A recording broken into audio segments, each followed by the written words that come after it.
Extra value meals are back. For just $5, get a savory and sweet sausage, egg, and cheese McGriddles, plus hash browns and a coffee. Only at McDonald's. For limited time only. Prices and participation may vary. Prices may be higher in Hawaii, Alaska, and California, and for delivery. The Business Owners Podcast is brought to you by Business, Business, Business and Enova Group with your hosts, Linda Reed Enevar and Clive Enevar. In each episode, we talk to other business owners about their experiences, challenges, and successes. We'll also share tips and advice on how to grow your business and achieve your goals. If you're a business owner or you're thinking about starting a business, then the Business Owners Podcast is for you. Hi everyone, welcome to the Business Owners Podcast. I'm Linda Reed Enevar. I'm an ideas and impact strategist, and Clive's got a little bit rogue and left me and Alyssa by ourselves today. Alyssa Wolf is our guest. She is an expert when it comes to the world of motherhood, productivity, running your own business, and homeschooling children at the same time. Alyssa, I would like to welcome you to the Business Owners Podcast. And if you can just take a moment to introduce yourself to our community and say hello to the business listeners. Thank you so much, Linda. Well, like you said, I'm Alyssa. I've got 5 kids. I'm homeschooling, and I just love all things time management, productivity, as well as how to help you have self-care and have an unbusy, unfrazzled way of life. Because I don't know about you, but I'm an introvert. Yes, even with that number of kids, and I need lots of downtime to recover. Fantastic. And I think that's something as business owners we miss, let alone being parents and mums and all of those other things that we've got inside that space, is that downtime to recover. And for those of you who can maybe hear it in my voice today, I'm not as normal as I would normally be because I've come off a crazy work schedule, and now my body's saying, you need to rest, you need to relax, you need to recover for the next little while. So what's one of those tips, one of those moments that when you need downtime that you actually take and go, yep, this is the signal, this is the sign that I need to break? Well, in fact, I did it just before our podcast recording. I was like, I feel like I'm low energy. I feel like maybe my voice is getting tired. Aha, here's just the thing. I can go get a snack, have a smoothie. Even if it's not the normal time, I would have a meal and come back so I can show up for this. Fantastic. And it is those little resets, isn't it, Alyssa?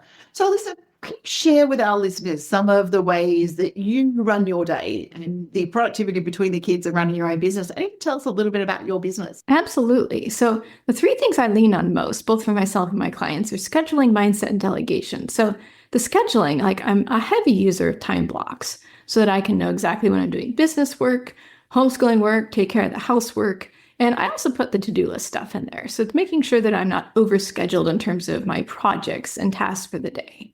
And then in addition to that, I'm delegating because I cannot do it all. I mean, I couldn't do it all even if I was just a stay-at-home mom with 5 kids. So I have to be outsourcing stuff. A lot of it goes to the kids because they need their adulting life skills. And then there's the whole mindset piece, because when you're a work-from-home parent, not just the stay-at-home parent or not just the career person, it takes a lot to blend both of those identities. And you have to keep coming back to that work and reintegrating and dealing with the mom guilt until you can move past that and show up fully for your role as the present mom and mom time and the go-getter business owner in the business time. Absolutely. And for those who are in my impact circle and marketing circle, they'll just be going, Linda's found someone else who's talking about time blocking. Because I talk about it all the time inside what we do here. It's one of my favorite things. And it is one of the things. And guys, I want you to hear what Alyssa said before. Alyssa said she doesn't do it all, and she couldn't do it all even if she was just one of these roles, let alone anything else. So as business owners today, if you take nothing else from this podcast, listen to us when we say we don't do it all. We delegate things out. And I love that you're delegating things out to the kids about life skills and all of those sorts of things. My 16-year-old has started homeschooling about 18 months ago now, possibly coming closer to 2 years. She set up her own Youngpreneur Society and community, doing all of those sorts of things. And her adulting and life skills are coming through what she's now picking up from the world of business and all of those sorts of things. So it's been a very exciting journey. So Alyssa, when we talk about time blocking, and I know I talk about this one a lot, I see lots of business owners try to, as you were just saying, overcommit, overschedule their time. So can you give us an idea about what a time block might look like for the mum life component, what an example of a time block might look like for the business component, and then maybe something for the homeschooling kids? Because I know we have a lot of listeners that cross all 3 of these areas. So it'd be handy to share some tips for each one. and also just not overstuffing it. Sure. So I'm a huge believer in some margin so that you're not just going through your day, bam, bam, bam, bam, bam. I have to hit each and every single one of these time blocks. If you must time block every single thing, I need one of those to be the blank space, the overrun space, for your day. Now, from the business owner side, if you're doing some kind of deep work or client project, what I find based on the brain science is after about 60 to 90 minutes, you're going to feel like maybe you hit a wall or it's completed or you need a break. So that's about what I schedule for my business time blocks. Like I don't do the 1 hour so that I'm not in look at the clock mode, but I'll go at least 80 or 90 minutes. So I know I've fully wrapped one single project because there's nothing more annoying than having to stop and go deal with something else when, if you could just have 10 more minutes, it would get done. And then home side, it really depends. Do you do best with, I'm going to get up for 7 minutes and deal with some laundry or prepping my Instapot? Like, how much of a time block do you need? This is something you can flex with how old your kids are. Like, do they want an hour of hanging around mommy? Meanwhile, they're trailing you like around the house, room to room while you deal with stuff. Like, it can work however it needs to. So switching to homeschooling, I'm doing like 30 minutes per kid. Yep. And then that is my kind of ultra efficient method for that one. So if necessary, I'm doing 2 kids at once. But sometimes it doesn't go well if that's like reading practice. You can't do 2 auditory things at once here. But I can have one kid primarily being with me and someone else is doing schoolwork that does not require me to grade it at the moment. And then I can go swap to the other kid who needs me to tutor him a little bit on the math, perhaps. And switch back and forth like that.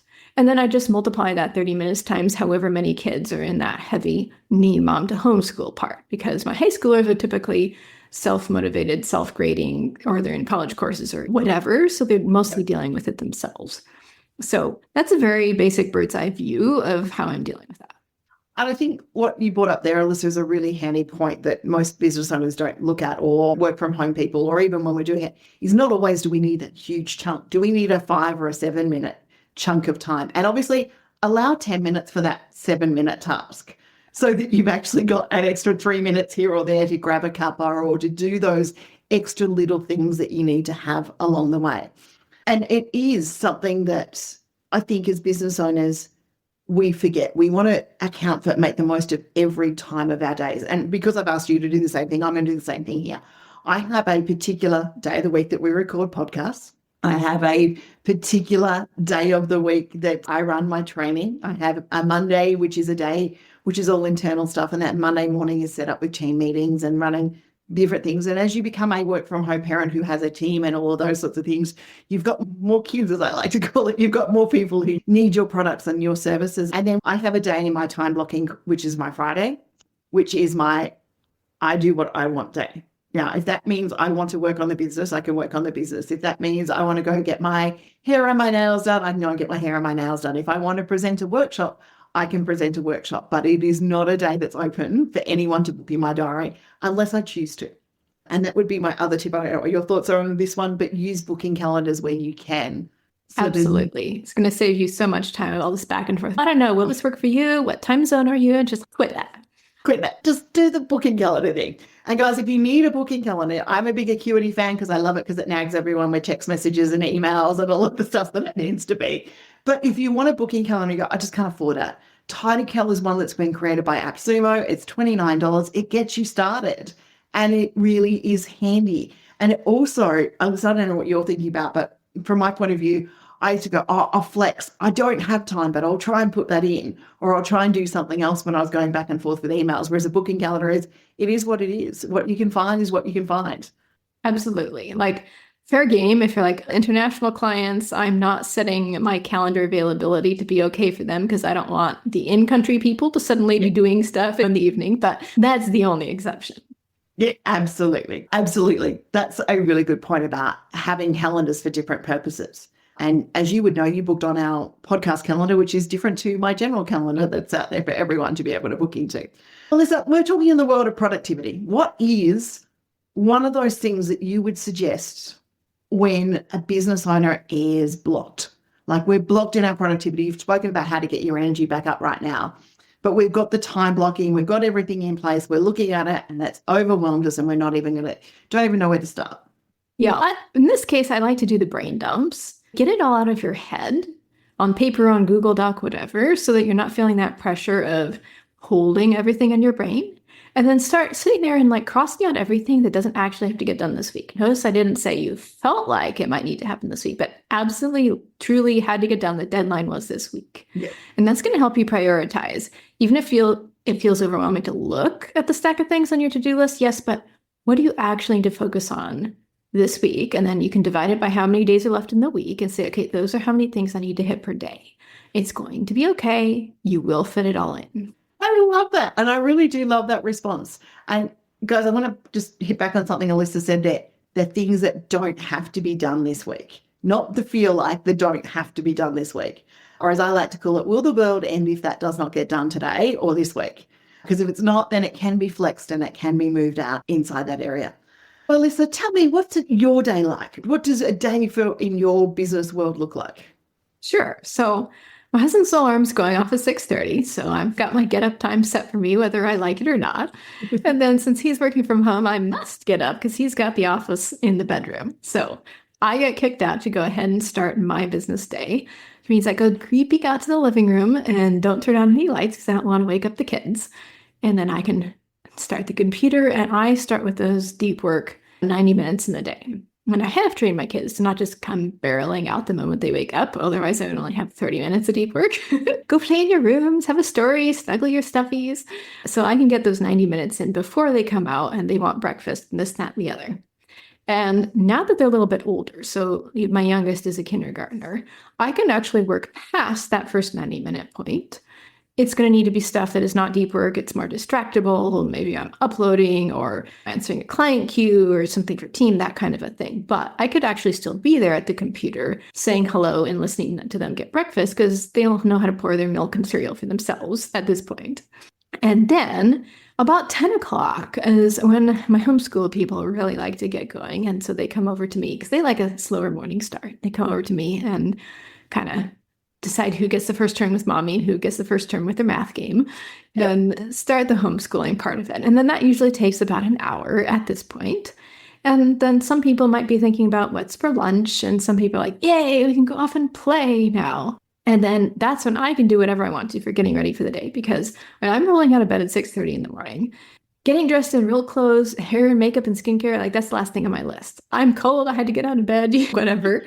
So I'm going to go get in the real clothes later, right before lunch. Then I can have my lunch. I might need to still cook lunch for the 5-year-old because she likes to eat what everyone else is eating. So you better make extra food so she can snitch and just enjoy a break from the business owner side of things. And then at that point, I can do any house chores that I've got or order some more things on the grocery list. It's just a little light and open there. If I really want to, I could go read the news or something, but it's not leisure activities per se. It's more like house mom stuff. And then I'm going to put kids down for nap. Now, ours aren't really needing nap time, but we've kept it. We just call it quiet time now, which means you can go play in your room, no sharing with siblings, be quiet. So think of it like afternoon study hours or break time for every single person. I view it as I am building their self-care habit without them knowing it. And then that is when I can plop straight back into the business again, deep work, take client calls, whatever. And then I cut myself off for say about 2:30. So that's well before I need to, but that's because I need time in the day to go listen to the business podcasts, go for a walk, process out the client things. What do I need to tell them tomorrow? Stuff like that. Like it's not just go, go, go, go. You need to reflect. You need some of those times for the ideas to come up. So I give myself a nice, generous 90 minutes of here's my mindset work, here's my walking, here's some podcast listening because I love to learn. And then my work day is actually fully done. And at that point, it's off to, say hi to husband, start thinking about what's for supper. Maybe we take the kids to the park, cook supper, clean up after supper. I might pop in again briefly with the clients just to make sure I didn't miss anything, because it's really annoying if you put something into your coach and they're like, oops, sorry, I checked at 8 o'clock this morning, so I didn't see your thing. And then we'll put little kids to bed. I could shower, get ready for bed, and then it's my leisure time for the evening, which I'd mostly like to read a book and then go to bed early because, again, the 6:30 a.m. alarm. That's a great one. Now, Alyssa, what I'm taking away from all of this is you've got little bits of self-care dropped in throughout your day. And I think that is something as business owners we don't do enough of. You've even put the foundations in place for self-care for your kids through the quiet time and through the opportunity for them to be able to have that break throughout their study and throughout their day. So what are some of the self-care tips that you help your clients with? Well, number one, not thinking you can get by on like 20 minutes of scrolling on your phone. Like you need 1, 2, 3 hours a day of the self-care. And that can scale. If you have newborns, you're probably looking at 1 hour a day, not 3. But Yeah. I've been able to do that 2 to 3 hours ever since I had my first kid, because back then I wasn't a business owner. So I took all of nap time for myself. And I found that really made a huge difference in terms of my parenting reserves, the energy I had to go through the day, even just the housekeeping part. And then as a business owner, adding that on top, it's like you cannot get through the entire day of work from home, the business and the parenting and the clients without ever having a break in between. So it is very nice to have 2 hours, 90 minutes for me in the afternoon before I get to all the supper and evening, the second shift stuff. And then I get another 90 minutes once that's done to slow down and unwind at the end of the day. It's like you wouldn't survive otherwise. Absolutely. And I know some of our listeners will have heard me talk in other podcasts about coming in and out different doors. You're talking about having the break here, and especially when my daughter was going to school and I was in the physical driving option. But if you don't, and you need to get into different mindsets, most houses now have 2 doors.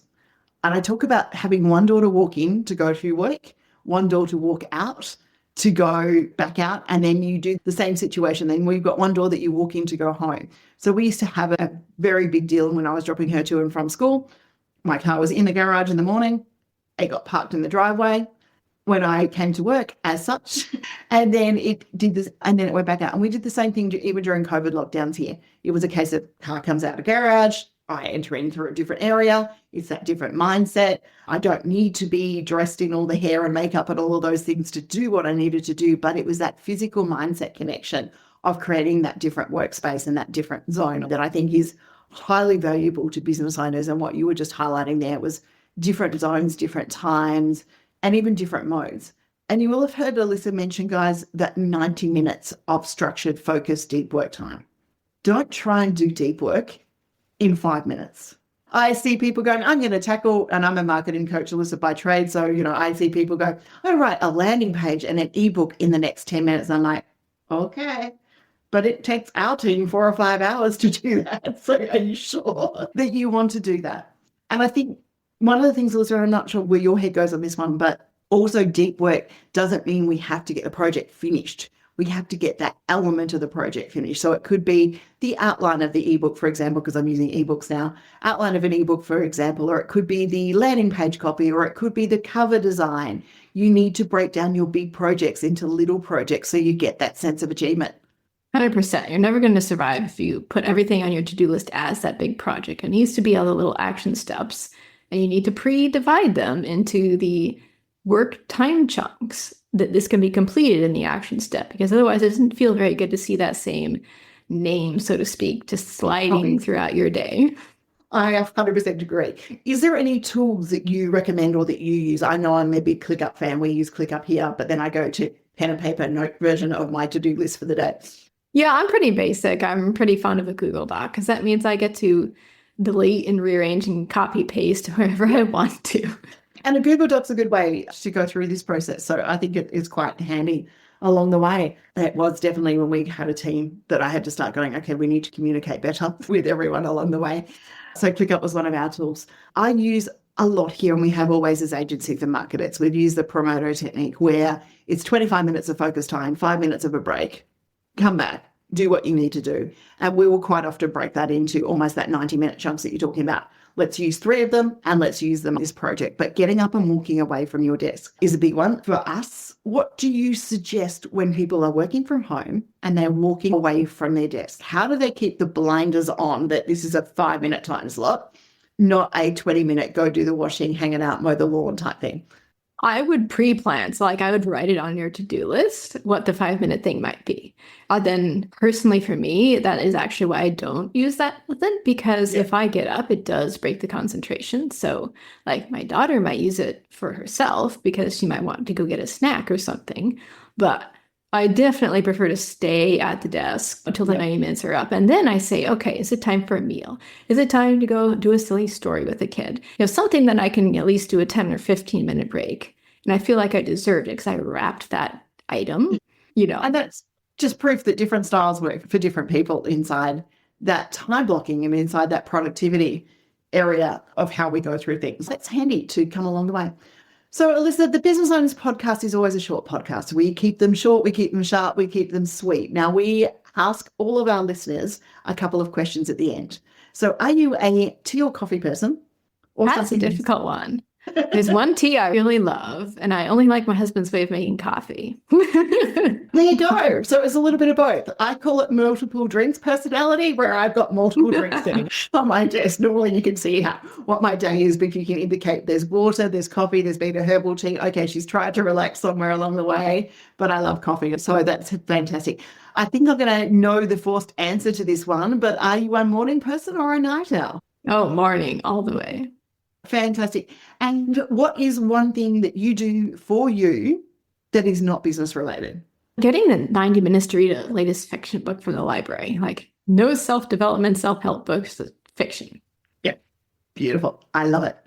Alyssa, thank you for joining us for the Business Owners podcast. Where can our people find you?